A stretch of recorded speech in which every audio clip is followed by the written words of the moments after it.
Bonjour mesdames et messieurs, merci d'être sur RTI 1 pour ce journal de 6h30. Le président de la République Alassane Ouattara a reçu hier jeudi 23 novembre les lettres de créance de 4 nouveaux ambassadeurs accrédités en Côte d'Ivoire en qualité d'ambassadeurs extraordinaires et plénipotentiaires. Il s'agit de Martin Viviès de l'Ordre souverain de Malte, Elena Stéfoy de Roumanie, Andras Szabo de Hongrie et Peter Olasek de Slovaquie. Le reportage complet de nos reporters dans nos prochains journaux. Hier après-midi, au Salon international de l'agriculture et des ressources animales, édition 2017 du Sahara, le Premier ministre Amadou Gon Coulibaly, ministre du Budget et du Portefeuille de l'État, ainsi que les organisations professionnelles agricoles, les partenaires au développement, le secteur privé ivoirien, ont procédé à la signature d'un pacte de financement du programme national d'investissement agricole de deuxième génération. À travers ce pacte de financement, chacune des parties s'est engagée à respecter ses promesses dans la mise en œuvre du PENIA 2. Cette deuxième génération du PENIA qui est prévue sur la période 2018-2025 va nécessiter un investissement de 11 000 milliards de francs CFA. Chaque connaît. À travers ce pacte de financement, le gouvernement, les partenaires au développement, les acteurs du monde agricole s'engagent à respecter leurs promesses pour la mise en œuvre parfaite du programme national d'investissement agricole, PENIA de deuxième génération. Cet engagement est l'aboutissement d'un travail acharné et une implication forte du gouvernement pour le développement du secteur agricole en Côte d'Ivoire. Merci, Monsieur le Premier ministre. Nous avons toujours bénéficié de votre conseil et de vos orientations. Nous n'avons pas de doute que comme la première génération, la deuxième génération du programme national d'investissement agricole pourra donner des résultats satisfaisants. L'innovation majeure dans la mise en œuvre de ce PENIA de deuxième génération est la forte implication de toutes les parties prenantes au développement du secteur agricole, à savoir les organisations agricoles, les institutions sous-régionales, le secteur privé, ainsi que les partenaires au développement. Une démarche fort appréciée de ces acteurs qui reconnaissent tout de même que des défis majeurs restent à relever dans ce nouveau départ. Une mobilisation encore plus forte des ressources et des financements, particulièrement de l'État et du secteur privé, des innovations institutionnelles pour une coordination plus efficace des différents sous-secteurs et des acteurs, le renforcement des mécanismes de suivi et évaluation des résultats et de collecte des données sur l'agriculture. Se félicitant de l'importante contribution des partenaires financiers dans la mise en œuvre du PENIA 1 et le renouvellement de leur engagement pour le PENIA 2, le Premier ministre Amadou Gon Coulibaly a rappelé les objectifs stratégiques du dit programme. Fixer les paramètres d'un partenariat à moyen et long terme dans le secteur agricole. Spécifier les principaux engagements de la part du gouvernement de Côte d'Ivoire et des partenaires au développement. Clarifier les attentes des acteurs du secteur agricole et agroalimentaire afin d'assurer une mise en œuvre réussie de PENIA 2. Pour ce faire, Amadou Gon Coulibaly a rappelé le rôle primordial que devra jouer le secteur privé dans le financement du secteur agricole. Un engagement qui sera accompagné d'une forte volonté du gouvernement à jouer sa partition.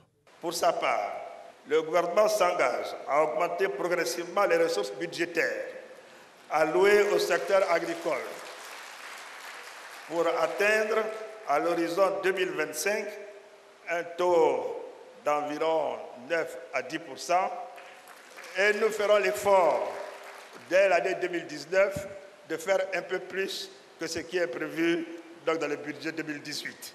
Prévu sur la période 2018-2025, le PENIA 2 va nécessiter un investissement de 11 milliards 900 millions de francs CFA. Après la cérémonie de signature, le Premier ministre a visité les stands du Sahara 2017 pour apporter son soutien aux participants. Au pôle produit, le chef du gouvernement a eu l'agréable surprise de rencontrer l'ex-ministre des Transports, Gaoussou Touré, aujourd'hui acteur dans la transformation de l'anacarde. Nous avons un autre stand qui présente les produits et les différentes actions que nous sommes en train de poser aujourd'hui pour le développement de l'agro-industrie au niveau de la Côte d'Ivoire. Nous avons une usine de traitement des noix de cajou à Odjené. Plusieurs stands et autres pôles d'exposition ont reçu la visite du Premier ministre Amadou Gon Coulibaly. Depuis les années 70 jusqu'à aujourd'hui, à l'organisation donc du SARA 2017, le Salon international de l'agriculture et des ressources animales, l'État de Côte d'Ivoire a fait beaucoup d'efforts pour satisfaire les besoins de consommation en viande et en œufs. Malheureusement, le pays continue d'exporter des tonnes de viande de bétail, de poissons et des produits laitiers et pour sa consommation. Beaucoup de défis donc restent à relever. Francis Boifo. Abattoir de Port-Boué. C'est ici que déchargent tous les camions de bétail en provenance des pays de l'Interland pour l'approvisionnement en viande des marchés du district d'Abidjan. C'est que la Côte d'Ivoire est dépendante en protéines animales depuis l'indépendance en 1960, malgré les nombreux efforts consentis par les autorités. Première action majeure en 1970, la création de la Société de développement des productions animales SODEPRA.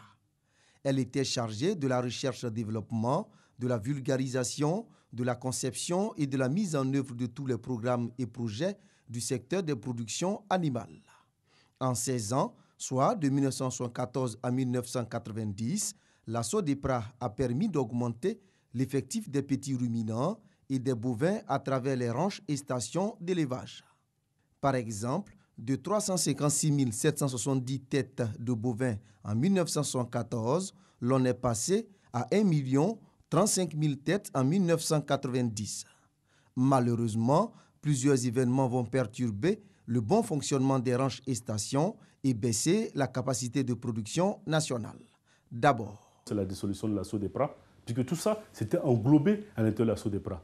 Après, ces structures ont fonctionné sur une autre entité. Mais le coût énorme, c'était en 2002, lorsque ces structures qui ont été créées, où il y a eu des centaines de milliards qui ont été investis pour pouvoir mettre à disposition qu'on appelle de la protéine animale et transformer le système de production. Et toutes ces structures-là ont été détruites. Passées les années de crise, le gouvernement décide d'impulser une nouvelle dynamique au secteur des ressources animales et halieutiques. Plusieurs projets sont initiés. Nous sommes en 2011. Il y a 2 stations en priorité, la station de Toumoudi et la station de la ferme sémencière de Badikara. Et ces 2 stations ont passé en PPP.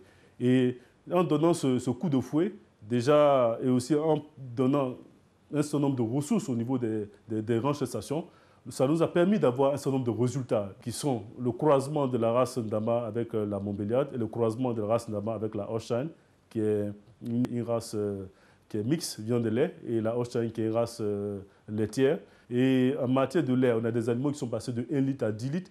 Et on peut voir au niveau d'un certain nombre d'élevages en Côte d'Ivoire, il y a eu un impact au niveau de la mise en place des pâturages artificiels, la formation des étudiants, l'insémination au niveau de certains élevages, ainsi de suite.